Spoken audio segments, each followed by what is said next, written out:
In the face of the growing horror in the Middle East, we are acting to keep alive the possibility of peace and a two-state solution. That means a safe and secure Israel alongside a viable Palestinian state. At the moment, we have neither. Ordinary people, Israeli and Palestinian, deserve to live in peace, to try to rebuild their lives free from violence and suffering. That's what the British people desperately want to see. Yet, almost 2 years after the barbaric attacks of October the 7th, hostages are still held by the terrorists of Hamas.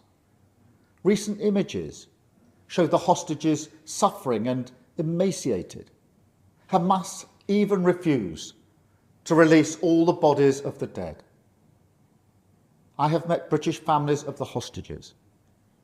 I see the torture that they endure each and every day, pain that strikes deep in people's hearts across Israel and here in the United Kingdom. The hostages must be released immediately, and we will keep fighting to bring them home. Let's be frank. Hamas is a brutal terror organization.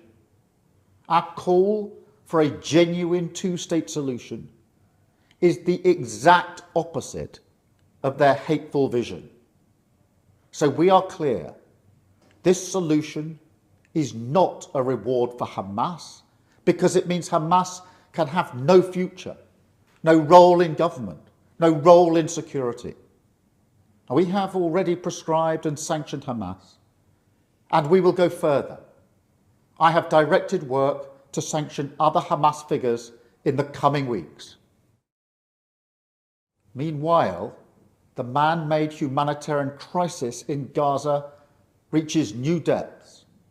The Israeli government's relentless and increasing bombardment of Gaza, the offensive of recent weeks, the starvation and devastation are utterly intolerable. Tens of thousands have been killed, including thousands as they tried to collect food and water. This death and destruction horrifies all of us. It must end. We have evacuated the first group of sick and injured children to the United Kingdom to be treated by the NHS, and we continue to increase our humanitarian support. But still, nowhere near enough aid is getting through. We call again on the Israeli government to lift the unacceptable restrictions at the border, stop these cruel tactics, and let the aid surge in.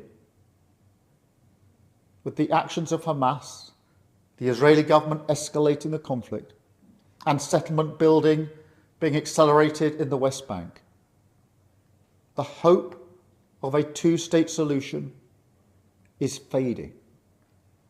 But we cannot let that light go out. That is why we are building consensus with leaders in the region and beyond around our framework for peace. This is a practical plan to bring people together behind a common vision and a series of steps, including the reform of the Palestinian Authority, that takes us from a ceasefire in Gaza to negotiations on a two-state solution.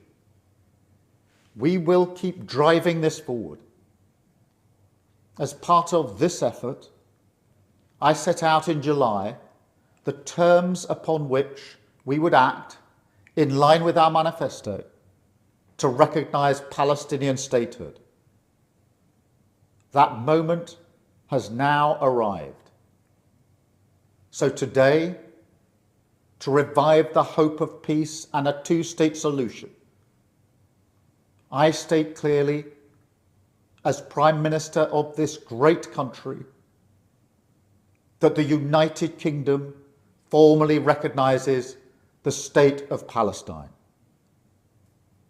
We recognised the State of Israel more than 75 years ago as a homeland for the Jewish people. Today, we join over 150 countries who recognise a Palestinian state also. A pledge to the Palestinian and Israeli people that there can be a better future. I know the strength of feeling that this conflict provokes. We have seen it on our streets, in our schools, in conversations we've had with friends and family. It has created division. Some have used it to stoke hatred and fear, but that solves nothing. Not only must we reject hate, we must redouble our efforts to combat hatred in all its forms. We must channel our efforts, united together in hope, behind the peaceful future that we want to see. The release of the hostages, an end to the violence, an end to the suffering, and a shift back towards a two-state solution as the best hope for peace and security for all sides.